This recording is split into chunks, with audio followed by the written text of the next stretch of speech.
Power only becomes dangerous when a man mistakes possession for worth and betrayal for proof that he cannot be touched. The mahogany table was cold beneath Amara Kingsley's fingertips, polished so perfectly it reflected the silver rim of the ceiling lights like a quiet warning. At the far end of the boardroom, Grant Ellison sat in the chairman's chair with the relaxed cruelty of a man who believed every room improved when people feared disappointing him. Beside him, Sabrina Locke crossed one pale leg over the other, her blonde hair smooth as poured champagne, her smile already arranged for victory. Amara did not blink. The room smelled of expensive coffee, dark roast poured into porcelain cups no one had touched, because even the shareholders seemed to understand that caffeine was too ordinary for what was about to happen. 12 men and women sat along the table with tablets open, legal folders aligned, cufflinks still, pearls unmoving, all pretending not to notice that Grant had placed his mistress in the seat normally reserved for his wife. Outside the glass walls, Manhattan moved in pale winter light, but inside the Kingsley Ellison Foundation, even the air felt owned. No one spoke first.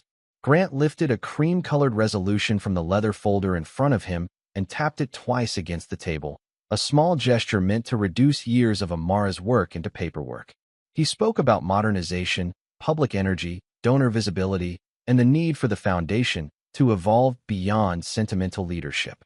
His voice was smooth, almost bored, as if stripping his wife of authority was merely another item between quarterly projections and a lunch reservation.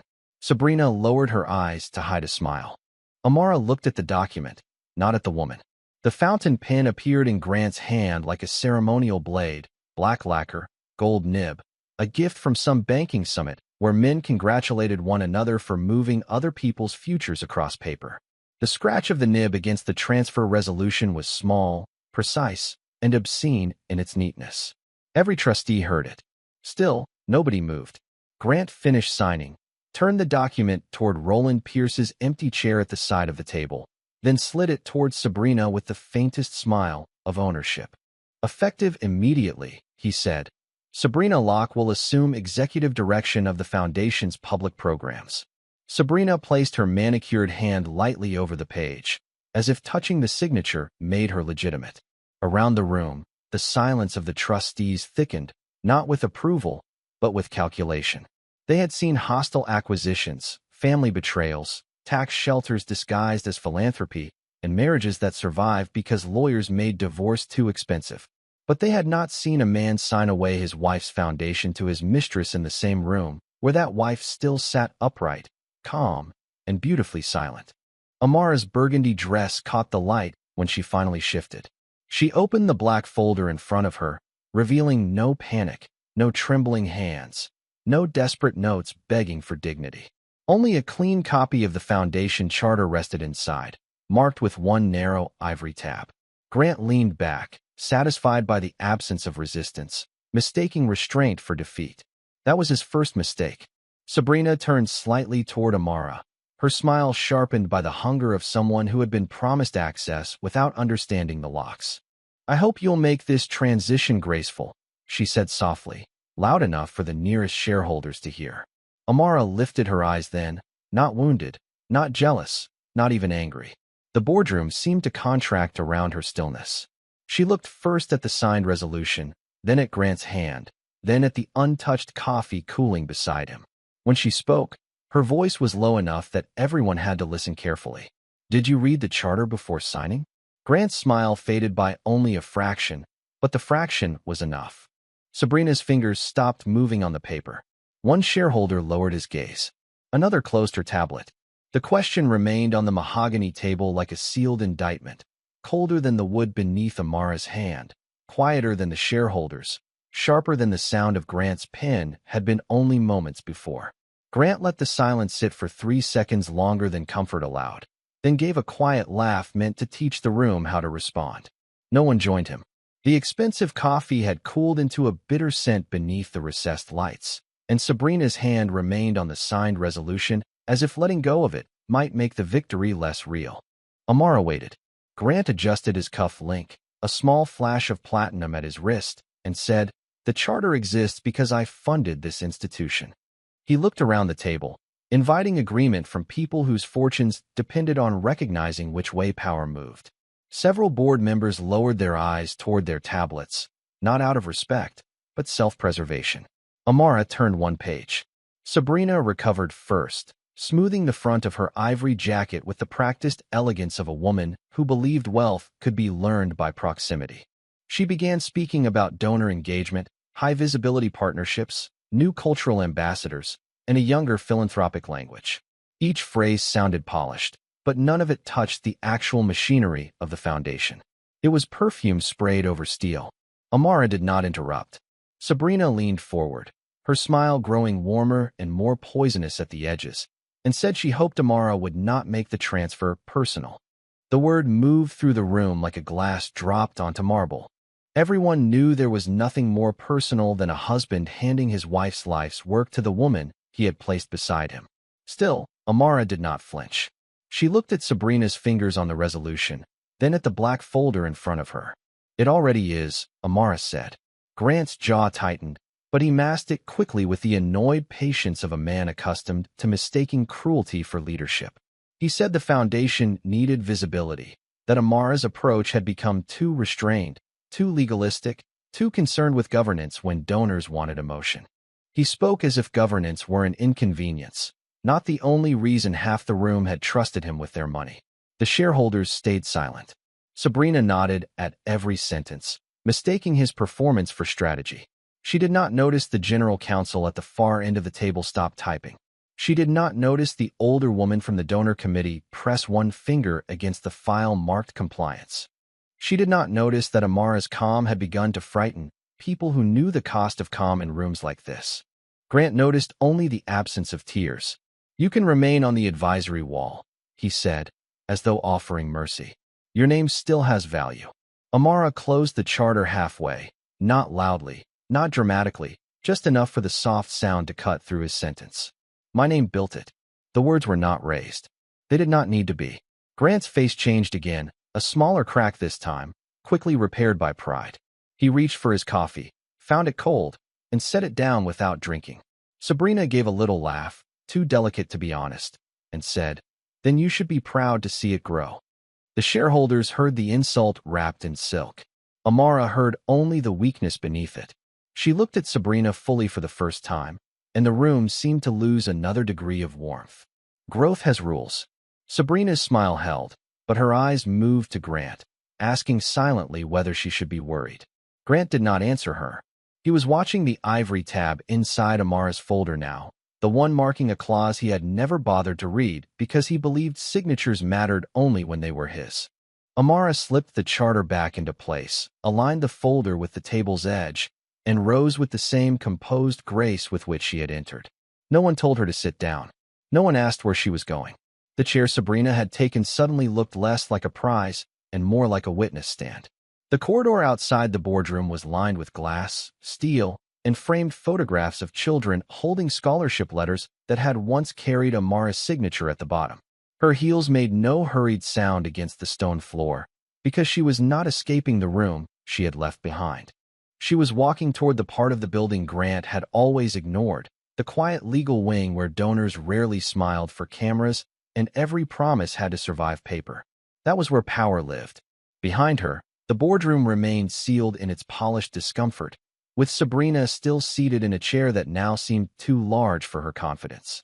Grant stayed at the head of the table, speaking in a lower voice to the general counsel, trying to convert arrogance into procedure before anyone noticed the difference.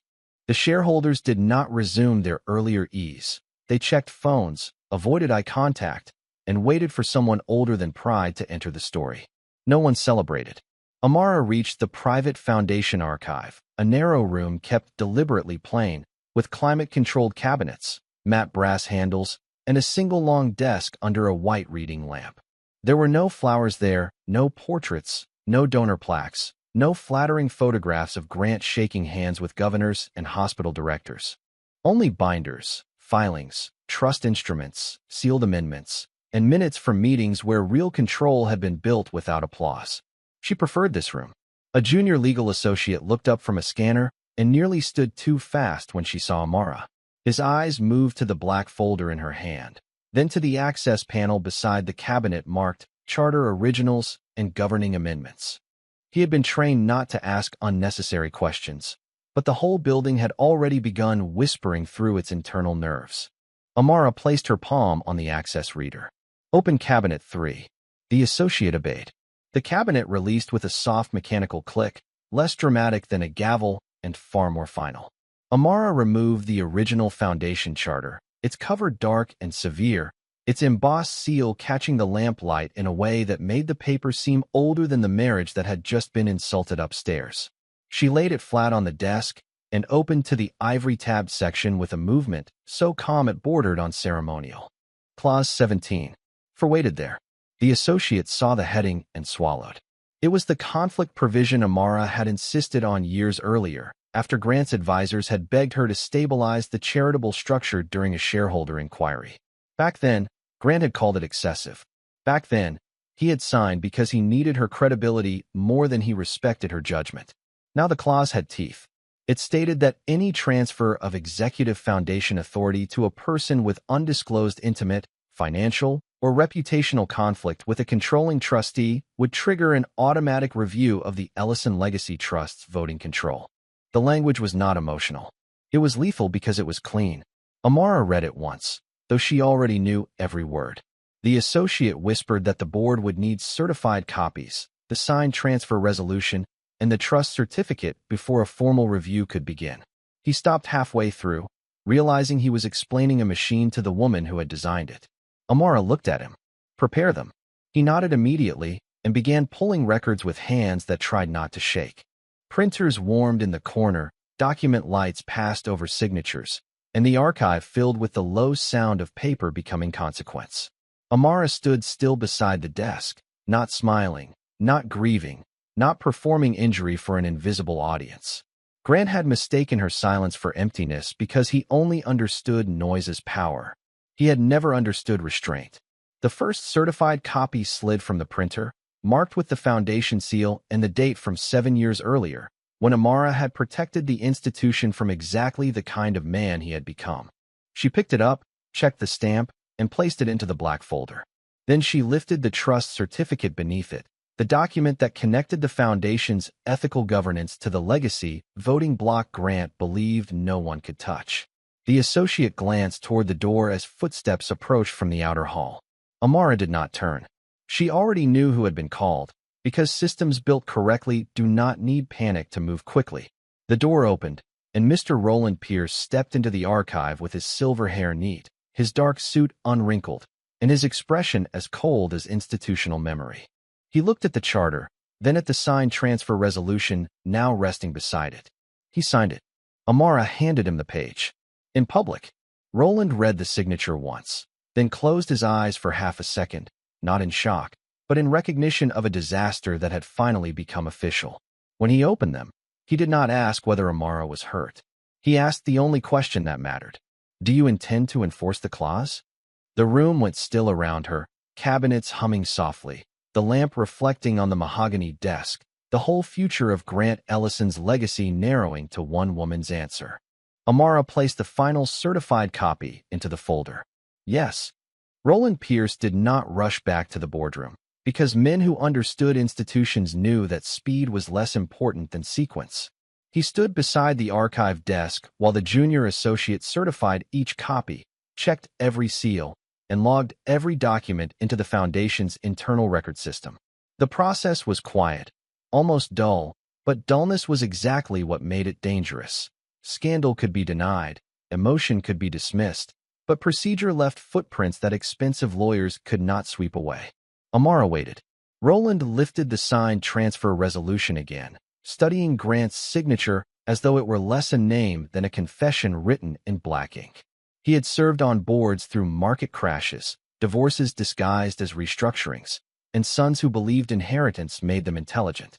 He had learned that legacy rarely died from outside attack. It usually collapsed when arrogance was allowed to sign on behalf of discipline. This signature was enough. In the hallway beyond the archive, the building's atmosphere had changed from polished routine to controlled alarm. Assistants moved more softly, legal staff avoided unnecessary eye contact, and somewhere upstairs, Grant was likely discovering that silence from professionals did not mean loyalty. It meant they were reading. Roland placed the resolution beside the charter and asked for the witness list from the meeting. The associate produced it within seconds. Shareholders, counsel, donor representatives, compliance officers, and Sabrina Locke herself, now documented not as a romantic embarrassment, but as a beneficiary of conflicted authority. Roland's mouth hardened at the edges. Amara said nothing. He turned to her and asked whether Grant had disclosed the relationship on the conflict form before the transfer.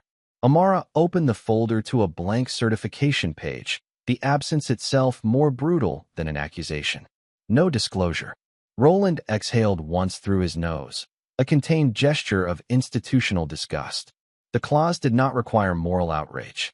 It required facts, dates, signatures, witnesses, and a failure to disclose. Grant had given them all of it before lunch. Upstairs, the boardroom doors opened, and a legal aide stepped in to request that all members remain available for an emergency governance review.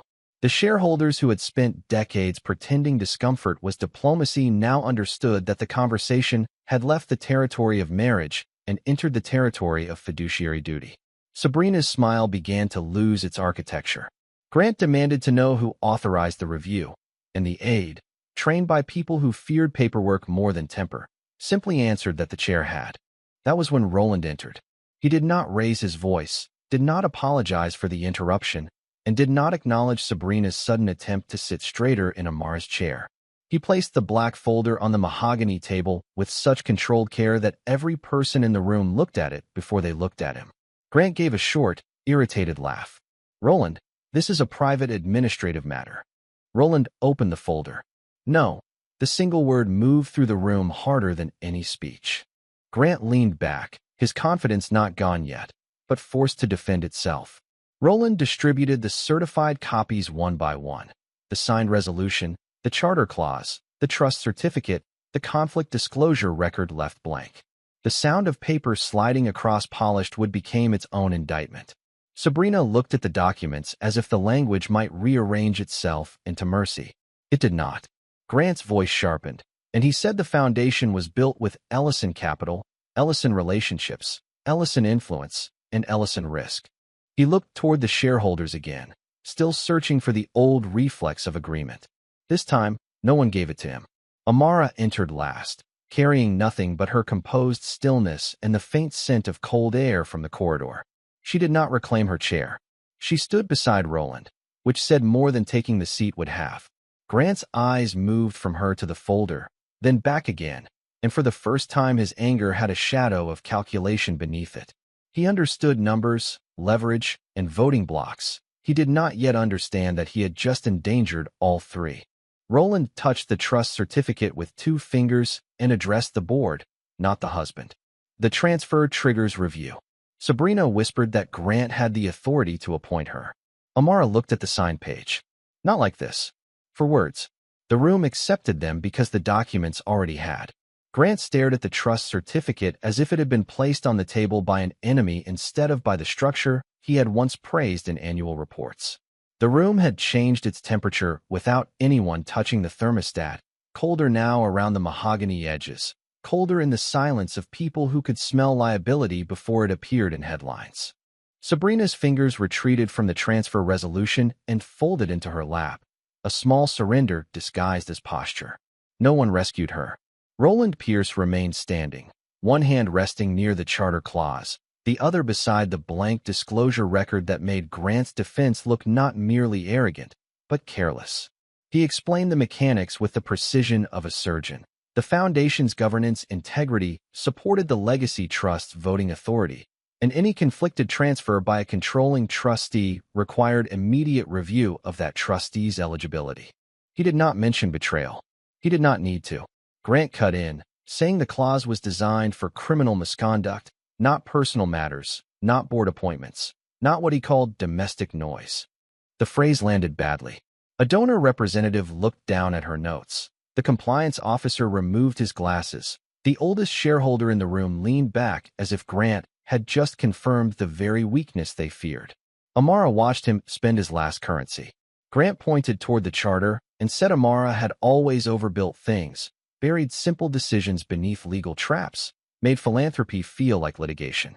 He wanted the room to laugh at her caution, to remember her as difficult, rigid, unsentimental. But caution was suddenly the only thing standing between the institution and scandal. The room chose caution. Roland asked Grant whether he had disclosed his intimate relationship with Sabrina Locke before executing the transfer. Grant's mouth tightened, and for one polished second, he seemed to consider lying. Then he looked at the witness list. Too many names. Too many tablets. Too many silent people who had heard enough. It was irrelevant, he said. Amara looked at him. It was material. The words were clean, small, impossible to improve upon. Roland nodded once, and the review moved forward. The legal counsel read the trust provision aloud, each sentence removing another layer of Grant's authority. Temporary suspension of voting control, emergency appointment of an interim protector, donor notification protocol, banking authorization review, and board certification of ethical breach. Grant's expression shifted with every item, not from shock to fear, but from ownership to disbelief. He had built a life where consequences reached other people first. Now they had found his chair. Sabrina leaned toward him and whispered that he could reverse the appointment, that he could sign something else, that surely there was a way to undo an administrative misunderstanding. Grant did not answer, because even he could hear how small she sounded beside the documents. The transfer resolution had not made her powerful. It had made her relevant to the breach. That was all. Roland turned to the board and requested a formal vote to open an emergency governance review and suspend Grant's legacy voting authority pending determination. No one spoke for several seconds. Then the first hand rose, slow and grave. Another followed. Then another. The silence around the table was no longer fear of Grant. It was distance from him. Sabrina's face lost color beneath its careful makeup. Grant looked across the table at Amara with something harsher than anger, because anger still assumed he could affect her. This was the beginning of need. Stop this, he said, not to Roland, not to the board, but to his wife. Amara closed the black folder. You signed. The vote passed. Roland recorded it without ceremony, and the secretary entered the decision into the official minutes before Grant had fully absorbed that the machinery was moving without his permission. A banking representative requested updated signatory control. The donor committee chair asked Amara whether public communication should be paused. The general counsel began drafting the notice that would remove Sabrina from all operational access until the review concluded. Every question now traveled around Grant, as if he were furniture left in the wrong room. He stood suddenly, chair scraping against the floor, the first ugly sound he had made all morning. No one flinched. Amara remained still, and in that stillness Grant finally saw the shape of what he had mistaken for weakness. She had not fought him for the foundation because she had known the foundation was tied to everything he was too proud to read. She had let him sign because the truth did not require her help. It only required his hand. The vote did not explode through the room. It settled there, quiet and permanent, like a locked door Grant had not heard close until after the key was gone. The secretary's fingers moved across her keyboard with professional restraint, recording the suspension of his voting authority in language so neutral it made the humiliation sharper. Around the table, men and women who had once waited for Grant's smallest preference now turned their bodies slightly away from him, not enough to be rude, just enough to survive. Power was leaving him politely.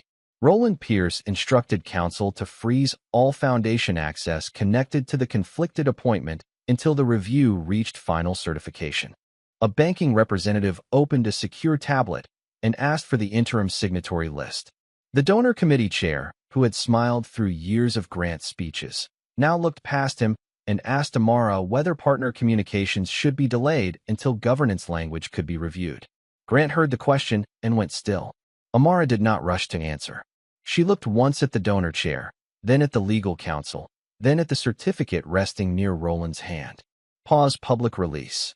The instruction was short, but it moved the room more efficiently than Grant's anger. A senior advisor immediately began drafting a notice to institutional donors. The compliance officer requested Sabrina's temporary removal from internal systems.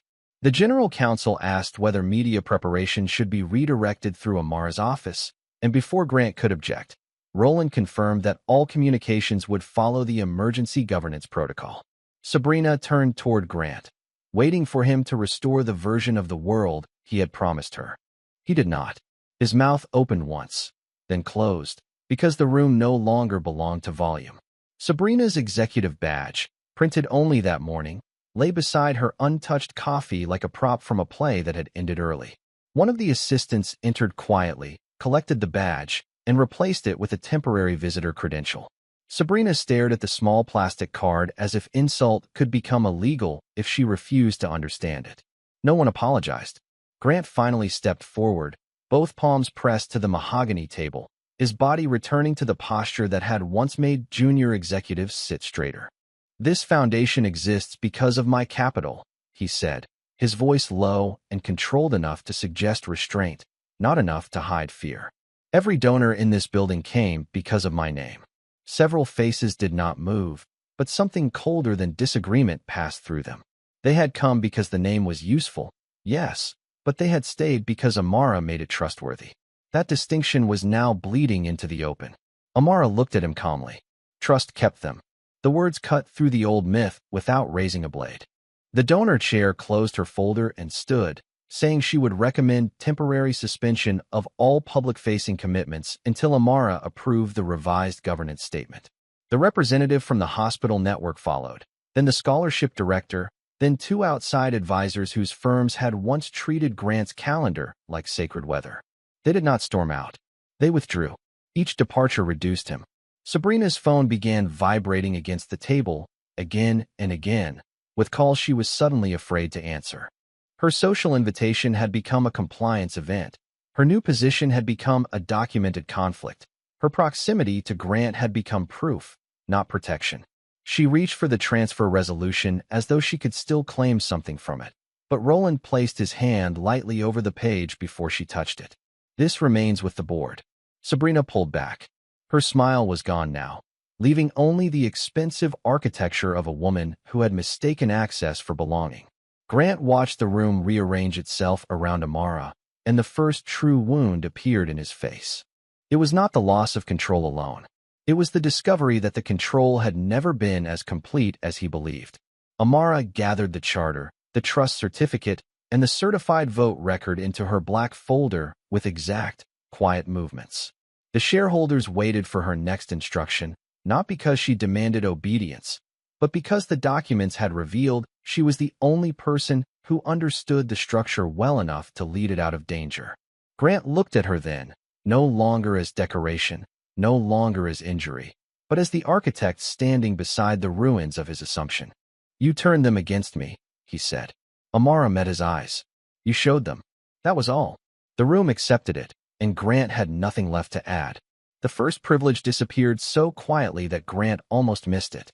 A communications director entered with two revised briefing sheets, one removing his keynote remarks from the Legacy Endowment Program and the other replacing his approval line with Amara's office. For years, his name had opened doors before his hand touched the handle, but now his name was being edited by people who once waited outside his meetings with bottled water and apologies. The revision timestamp was less than 10 minutes old.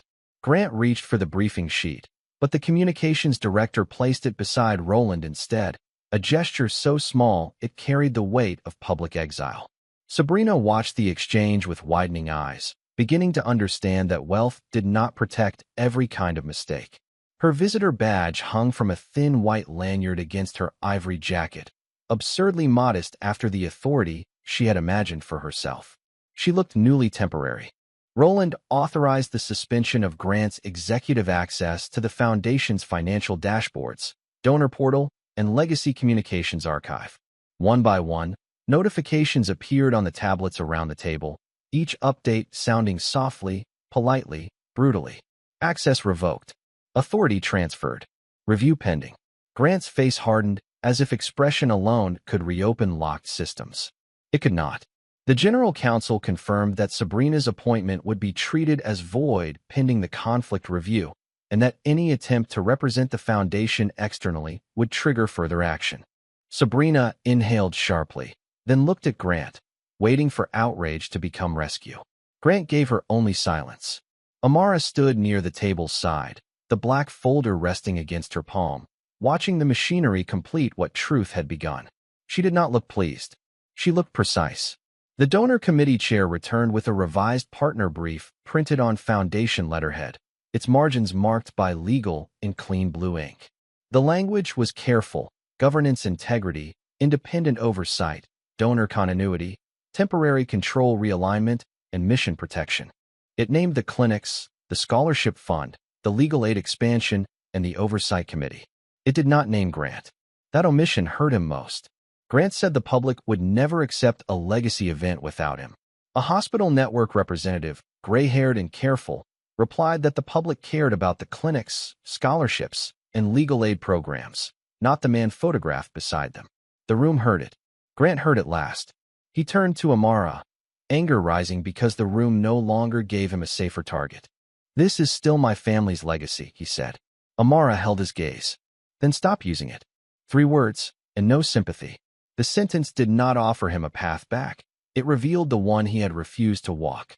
Sabrina's phone buzzed again, and this time she answered in a whisper near the corner of the room. Her expression changed as someone on the other end informed her that a luxury donor luncheon had been postponed, that 2 sponsors wanted clarification, that her name had been removed from the internal program page. Privilege, she learned, could evaporate without raised voices. It simply stopped recognizing you. Grant moved toward the door, likely intending to reclaim control from a hallway, a private call, a threat disguised as strategy. Before he reached it, his chief of staff appeared with a face stripped of loyalty. The legacy office had frozen his private briefing room. The trust administrator required written board authorization for any further instruction. His personal media team had been told to stand down until legal clearance. Grant stopped walking. The hallway beyond him looked open, but every meaningful door inside it had closed. Amara stepped past him, not brushing his sleeve, not avoiding him either, and handed the donor statement back to the committee chair with one marked correction. "Remove the delay." The chair read the correction and nodded. Instead of postponing the event, Amara would let it proceed under new control, with the mission intact and Grant absent from its center. That was the cleanest cut. Grant understood, then, that she was not merely taking back authority. She was taking back the narrative he had used as a monument to himself. Sabrina returned from the corner pale and careful, no longer a mistress dressed as a future philanthropist, but a liability in borrowed light. Roland collected the voided appointment file and placed it under the charter. The hierarchy of the room had rewritten itself. Grant looked at Amara as if seeing the cost of underestimating her arrive all at once, not as fire, but as locked accounts, revised programs, redirected loyalty, and a legacy event that would go on without needing his shadow. "You can't erase me," he said. Amara paused at the door. "You did that." Then she left the room, and for the first time all morning, no one followed Grant. By late afternoon, the boardroom had emptied into a silence more severe than confrontation. The coffee cups were still there, dark rings cooling on porcelain, and the signed resolution lay inside Roland's file, as if it had always belonged to evidence rather than ambition. Outside the glass walls, Manhattan had turned silver under a winter sky, indifferent to the private collapse of a man who had believed the city itself understood his name. Grant stayed behind. He stood near the head of the table, jacket open, tie loosened by a fraction, one hand resting on the chair he had occupied that morning with such effortless certainty. The chair looked different now, not smaller, not changed, but exposed. Amara entered without an assistant, without Roland, without the shareholders who had rearranged their loyalty around her signature. She had removed nothing from her appearance except urgency. The black folder remained in her hand. Grant looked at it before he looked at her, and that was the first honest thing he had done all day. "You enjoyed this," he said, but his voice no longer carried enough force to make accusation feel like truth. Amara walked to the side of the table and placed the folder down, not between them, but slightly nearer to him, as if offering him the dignity of finally reading what he had once dismissed. She did not sit. Grant laughed once, without humor, and looked toward the empty chairs where shareholders had watched him lose the room by inches. He said she had waited for this, that she had built language into the foundation to punish him, that she had turned governance into a weapon because she could not bear being replaceable. The words arrived bitter and practiced, but they had nowhere to land. Amara opened the folder. Read. Grant's jaw moved as though he wanted to refuse, but refusal now offered him nothing except ignorance with better posture. He pulled the first page toward himself and saw his own signature copied beneath the transfer resolution, then the charter clause, then the trust certificate, then the blank conflict disclosure form that had become the quietest witness against him. No one spoke. The room seemed to listen. Grant read faster at first, angry enough to search for a loophole, then slower as the language began closing around every excuse. Automatic review. Material conflict. Undisclosed beneficiary. Suspension of voting authority. Interim protector. Board certification. He turned one page, then another, until the document stopped being paperwork and became a mirror. He had not been trapped by Amara's emotion. He had been measured by her standards. His hand tightened on the paper. You could have warned me. Amara's eyes did not soften. I asked. The memory returned then, not generously, but with cruel precision. Her voice in the morning, calm across the cold mahogany table, asking whether he had read the charter before signing. He had heard the question as pride wounded by humiliation. He had not heard it as a final exit. That was the wound. Grant lowered himself into the chair, not as chairman, but as a man whose weight had finally caught up with him. He said the appointment could be reversed, the disclosure could be amended, the board could be persuaded to settle the review before donors received final notice. Each offer sounded smaller than the document in his hand. Amara closed the folder halfway. It moved. Grant looked up. For the first time, fear entered his face without disguise. The governance review had moved, the donor statement had moved, the access transfer had moved, the legacy program had moved, and the world he believed waited for his permission had continued without him. Amara looked toward the wall where framed photographs of past endowment ceremonies hung in a perfect line, each one featuring Grant smiling beside people whose names he had forgotten and causes he had converted into reputation. You turned service into display, she said. Grant flinched because the sentence contained no anger, only record. He stood again, slower this time, and asked what she wanted from him. An apology, a concession, a public correction, a chance to say he had chosen badly under pressure. Amara lifted the folder from the table. Nothing. That was the word that stripped him bare. If she had wanted rage, he could have fought it. If she had wanted money, he could have priced it. If she had wanted him back, he could have performed remorse long enough to regain a room. But she wanted nothing from him, and so he had no power left to offer. She turned toward the door, leaving the copies behind for him to read again, alone with the sound of his own signature. Grant called her name once, not loudly, not proudly, almost as if testing whether the past still had authority. Amara paused without looking back. The foundation stays clean. The door closed softly behind her, and Grant was left with the only sound he had earned: paper, silence, and his own signature. The next morning, the legacy endowment proceeded under a revised program packet, a new donor brief, and a board-certified governance notice filed before sunrise. The atrium of the foundation was filled with hospital directors, scholarship families, legal advocates, institutional donors, and trustees who had once treated Grant's arrival as the beginning of every important room. Now his keynote card had been removed from the lectern folder, his approval line had vanished from the press sheet, and his reserved front row seat remained empty. Nothing looked dramatic. That made it worse. Amara Kingsley entered through the side corridor with Roland Pierce beside her and the black folder in her hand, dressed in deep burgundy, composed with the kind of elegance that did not ask to be admired. Cameras turned toward her, not because she demanded attention, but because authority had quietly changed address. She took the podium without mentioning betrayal, without naming Sabrina, without granting Grant the dignity of becoming the subject of her victory. She spoke of clinics that would remain funded, scholarships that would expand, legal aid programs that would receive permanent protection, and an oversight structure designed to keep private appetite away from public trust. She did not say revenge. She did not say betrayal. She did not say his name. Each omission took something back. Grant stood near the back, flanked by no one important, his face arranged into a public mask that could not hide the private arithmetic behind his eyes. Sabrina was absent, her brief reign reduced to a document sealed in a board file and a visitor badge no one would remember. Amara turned one page, and the soft movement seemed louder than applause. She announced that the foundation would be placed under independent ethical oversight, that the Legacy Trust's voting authority would remain with the interim protector until final certification, and that all future donor commitments would require direct review through her office. The language was formal. The effect was irreversible.